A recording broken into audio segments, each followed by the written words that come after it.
And I think that's been a really healthy thing for the missions world in general, is that focus on pastoral care, member care, soul care, how important abiding in Jesus is, and how he needs to be first rather than the idol of missions or ministries. So.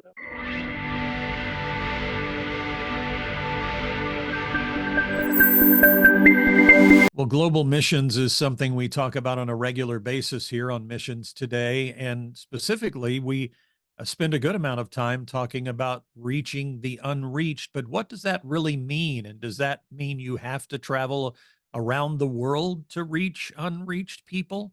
We'll talk through some of that today with our guest, Grant Haynes. He's the founder of Global Frontier Missions. Grant, it's great to have you on the program today. Thanks for your time. Yeah, thanks for having me. Let's talk about Global Frontier Missions. Give us a little background. So we are primarily a missionary training organization. About half of the missionaries that go to the field come back within their first 4-year term. So we've always had a passion to really do a good job of equipping people with the head, the knowledge that they need, the heart, the character that they need, and skills, kind of the practical experience they need to go make disciples among unreached people groups. Take a moment. We're going to come back to Global Frontier Missions and talk about some of the specific work you're doing. But I know you have been in the field yourself. Give us a little background on your faith journey and how you ended up involved with missions. Yeah, I grew up in an awesome Christian family. We moved around a lot when I was younger. I think that was getting me ready for a missionary lifestyle. Did my first short-term mission trip when I was living in Colorado. Our youth group went down on a trip to Mexico, and that absolutely changed my life. The teaching that they did, Genesis to Revelation, God's heart for all the nations, all the peoples of the earth. They told us about the statistics about how many places and peoples, nations, unreached people groups still don't have access to the gospel. And then we went down to Mexico and built houses and did vacation Bible school, kind of your typical short-term mission trip stuff. But God used that to put a burning passion in my heart to see him worshiped among every tribe, tongue, people, and nation.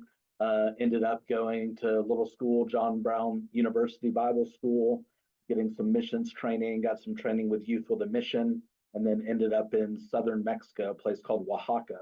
And what led us there is in that one state, there was 155 different ethnic groups: Zapotecos, Mixtecos, Chinantecos, Cuicatecos. My wife and I, we've always had a burning passion. Romans 15, Paul said, it's always been my ambition to preach the gospel where it's never been preached, not laying on another man's foundation. So there were 38 different ethnic groups down in southern Mexico that hadn't had missionaries that had gone there, no believers, no churches. So we felt really led to go down there to do evangelism, discipleship, church planting, and leadership development of national indigenous leaders, and had 3 children along the way down there. That's exciting. And I'd love to know more about that experience. Let's talk about that for a minute. First of all, as you begin to think about having kids in a setting like that where you're not used to the comforts of home, you're now in a place that's a foreign place, though probably your relationships there had been building and you had a community that was there. What was it like raising kids in that setting? We loved it. We did find a doctor that had been educated in America. That set our mind at ease a little bit because my wife ended up having 3 C-sections. So doing that outside the country was a little bit nerve-wracking. But yeah, she did a great job delivering our kiddos. We tried to live as incarnationally as possible, living among the local people. We had our kids in local schools doing the dances and the poetry and learning right along their Hispanic friends. So yeah, we really enjoyed our time down there. Talk about your experience when you first arrived. I know that as you go into the field, it's not always exactly like you think when you get there. Talk about that first immersion experience where, hey, we're here and we're going to be here. What were your thoughts? What did you learn during that time? I had studied a little bit of Spanish in high school and college, but I almost felt like I was starting from scratch when I got down there. I did have a Hispanic roommate, so I was completely immersed in it, which helped a lot.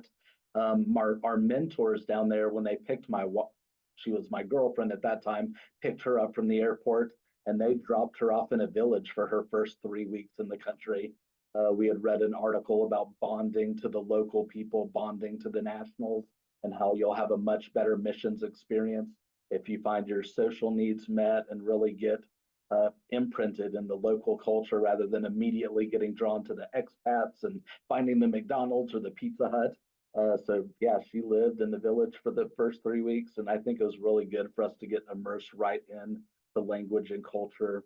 And ultimately, our closest friends down there were nationals, were believers. What, if any, surprises did you find as you began this process, either before kids or after kids? What surprised you the most about your time there? Probably just how long it takes to see fruit sometimes. You know, you go on a short term mission trip, and there's a lot of people that respond to the gospel by raising a hand or repeating a prayer. You watch videos about missionaries that have gone in and see a whole village come to Christ. So you kind of go down with high expectations of, man, these people have been waiting for the gospel for so long, and we're going to bring it to them. And man, we had villages where doors were slammed in our face, run out of the villages with machetes, ended up having to do a lot more kind of community development, meeting felt needs, doing well drilling and water filtration projects and agriculture stuff. So we had to learn some of those skills so that we could meet felt needs so that they would open their hearts and minds to the gospel. There were definitely times where we like, man, we just want to pack our bags. This is a lot harder than we thought it was going to be. This is taking a lot longer than we wanted it to. So yeah, just learning patience and trusting God's timing, and that success in ministry is faithfulness and obedience, not the numbers that so often we're looking for. Let's talk about some of the the things that you dealt with a family there. Talk about raising kids in that setting, and what kinds of things did you do to try to? I know there's a uh, is it called Culture uh, kids, third TCKs. culture kids, where Yeah. they were yours were born in Mexico, but obviously American citizens. What experience has that been like for them? So we came back from Mexico when they were 6, 5, and 3. So they were pretty young. They definitely probably felt more Mexican than they did American because they were born down there, had been to school down there. We had a missionary training program while we were down there. So we were training other missionary families how to do cross cultural work. So we did have community with other Westerners, with other expats. So they did have their American friends and then had their national friends. I remember when we came back from America, or back to America, we went to a assembly at the kids' school and they gave out popcorn. My daughter was like, "Where's the salsa?" Because in Mexico you can't really eat popcorn without having something spicy or salsa on it. Of course. Our kids had to learn how to get on an escalator without being scared. They were amazed when they could push a button and water came out of the drinking fountain.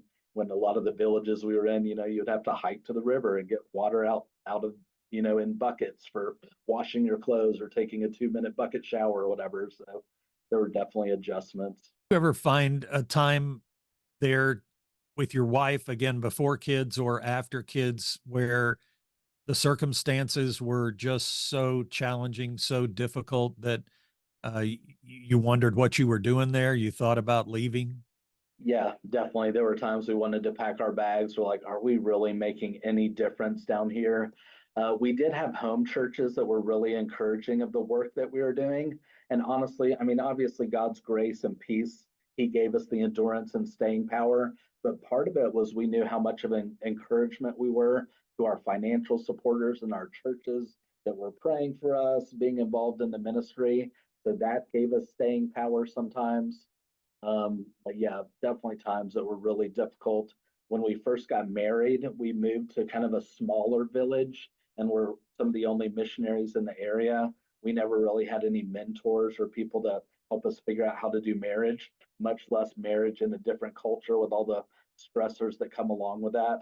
So marriage was honestly really difficult those first few years as we were trying to figure out how to be a couple in another country without much coaching, mentoring, pastoral care, member care folks pouring into us. Did Global Frontier Missions come along in this timeline of your activity, either in Mexico or once you returned?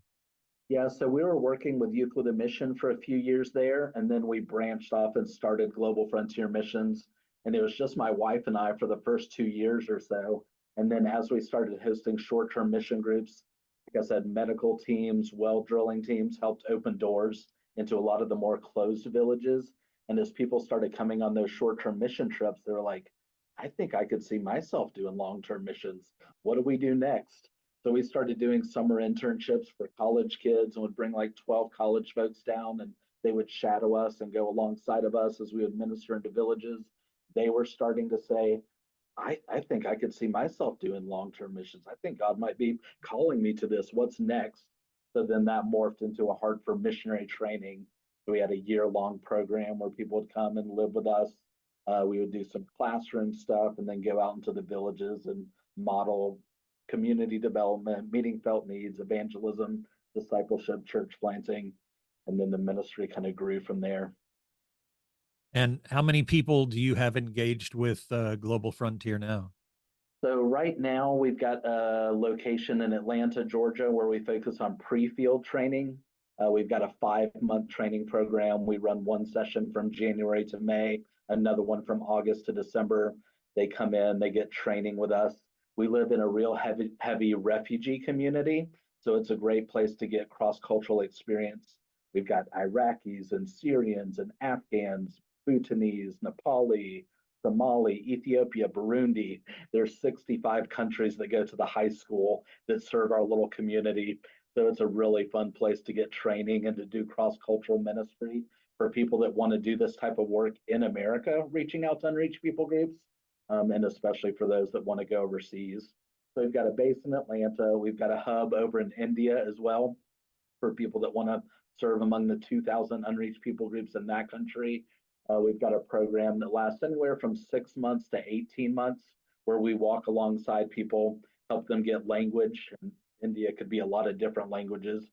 We offer Hindi, Urdu, Bengali, even Nepali. So we help with language, culture, how to deal with 120-degree heat, what to do when your power goes out every other day, what to do when your water only comes in every third day, how to deal with the spiritual warfare over there, even practical, how to drive a scooter and how to rent a apartment and get it furnished, and wrestling through whether it's okay to do bribes or not when the police pull you over, and just coaching people through language, culture, and then obviously how to share the gospel and make disciples among Hindus.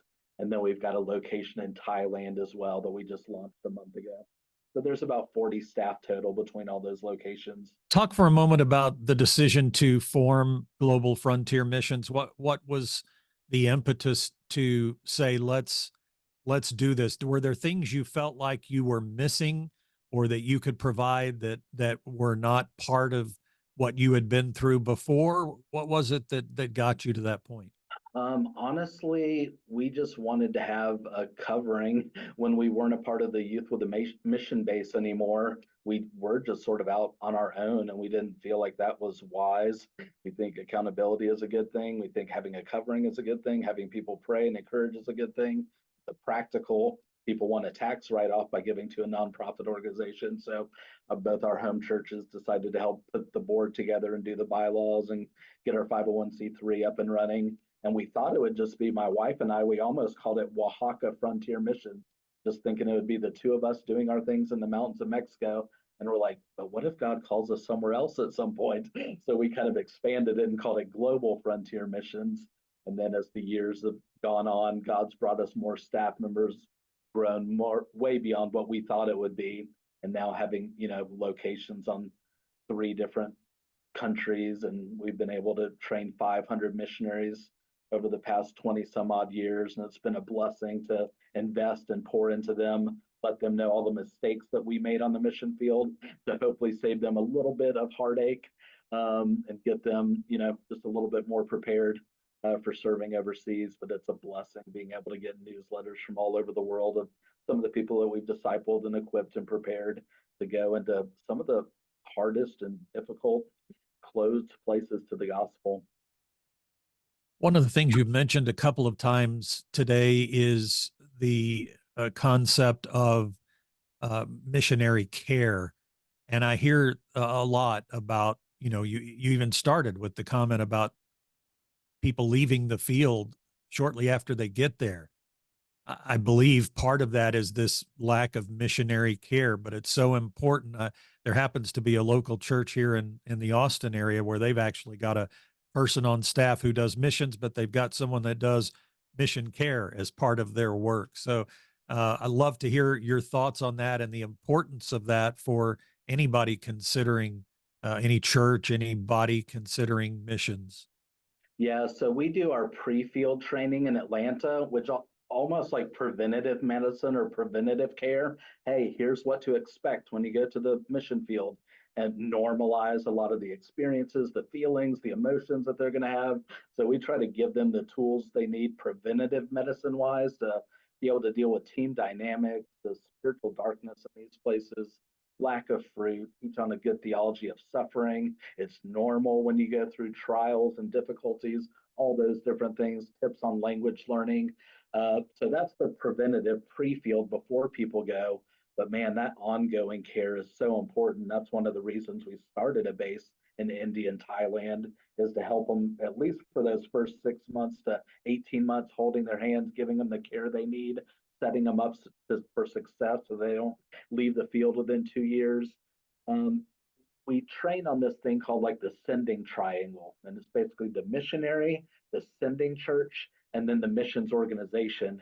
And there just needs to be really clear communication and expectations between those parties to know, who is going to take care of the missionary? How are they going to be cared for? Sometimes the church is thinking, oh, the agency takes care of all of that. They've got staff, they've got member care people. And then the missions agency is, oh, the local church should be doing that. They've got small group leaders, they've got pastors. If this person has marriage troubles on the field, they've got counselors on staff. So you just need really clear lines of communication. What is the organization expecting of the church? What is the church expecting of the missionary? What's that communication going to look like? Yeah, I mean, there needs to be so many services for missionaries to help them stay healthy spiritually, emotionally, physically on the field. So anything that we can do to equip churches and give them tools to do a better job of serving their missionaries on the field. Most missions organizations are getting better and better of hiring staff whose sole responsibility is, are our missionaries healthy? There's always so much pressure. How many people are getting saved? How many churches planted? How much baptism? Numbers focused. And now there's much more. How are you doing? How is your marriage? How are your children doing on the field? Are they thriving? And I think that's been a really healthy thing for the missions world in general, is that focus on pastoral care, member care, soul care, how important abiding in Jesus is, and how he needs to be first rather than the idol of missions or ministries. So, You also mentioned the fact that you are working among refugee communities. And I think there is this perception of people who are considering um, mission work or going even to reach unreached people that they have to go, uh, you know, 8,000 miles away to do that. That really isn't the case anymore in the United States, is it? right. I mean, we've had several people that came to our program to get trained to go somewhere overseas. And through the course of, being trained and working with refugees, they're like, I could possibly have a bigger impact on Iraq by serving Iraqi refugees than me trying to figure out visas and how to get in the country and explain my identity there. What if we saw these Iraqis or Syrians or Afghans or Bhutanese come to know Jesus here? We disciple them, and as they fall in love with Christ, the technology is there with WhatsApp and Skype and Zoom and connections back into their country. Aren't they better equipped to share the gospel in a culturally appropriate manner and with people that they already have relational connection with? So you definitely see there's still a need for us to continue going, because there's lots of places that have not been touched by the gospel yet. But God and his sovereignty and grace is also moving the nations as he sees fit and bringing people from places that literally have not heard the name of Jesus. So if we can get Christians to open their hearts and open their doors and reach out to refugees and international students, if we were able to see them come to know Christ either digitally, or some of them will be going back to their countries and they'll be the evangelists and missionaries and future leaders and pastors. So yeah, missions used to be from the west to the rest, and now it's from everywhere to everywhere. Talk for a moment about maybe your vision for global frontier missions for the next 3 to 5 years. What are you hoping will take place? What are you praying for at this point? Yeah, we just want to continue being faithful and training missionaries as best as we can. And we love training by doing. That's why we're working with refugees. We don't want just the head knowledge of missiology and book study. We want practical experience, hanging out with our Muslim and Hindu and Buddhist friends, sharing the gospel, making disciples. So our hope is to see more people come to Christ as we train missionaries. We want to train 500 more missionaries in the next 10 years in our Atlanta location and India and Thailand. We have an online program as well where people can get trained from anywhere in the world. As we put that online, now we're starting to train people in Uganda, Malawi, Bangladesh, Pakistan. We're looking at getting that online training into Spanish potentially, Hindi potentially. I think the future of missions is the global South. It's the Brazilians, it's the Koreans, it's the Nigerians, it's the South Africans. So we feel like God is laying on our heart to put more resources and time and energy and effort into training laborers, not just Americans, but around the world. So that's kind of what our heart is for this next season of ministry. In our last moments here, how can our audience pray for you and your team? Just pray for unity with our staff, pray for more staff members. We have a lot of behind the scenes needs, administrative stuff, HR stuff, social media. A lot of people never think about that side of missions.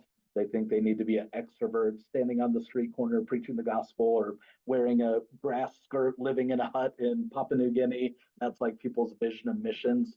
But we also need a ton of support people to, be behind the scenes doing IT work and HR. So pray for some staff needs that we need, and for God to continue raising up laborers to go to the ends of the earth. Luke 10:2. Grant Haynes, founder of Global Frontier Missions. And as you can hear, they are very busy getting people prepared for the field and for reaching the unreached, whether it be somewhere around the world or right here in the US of A.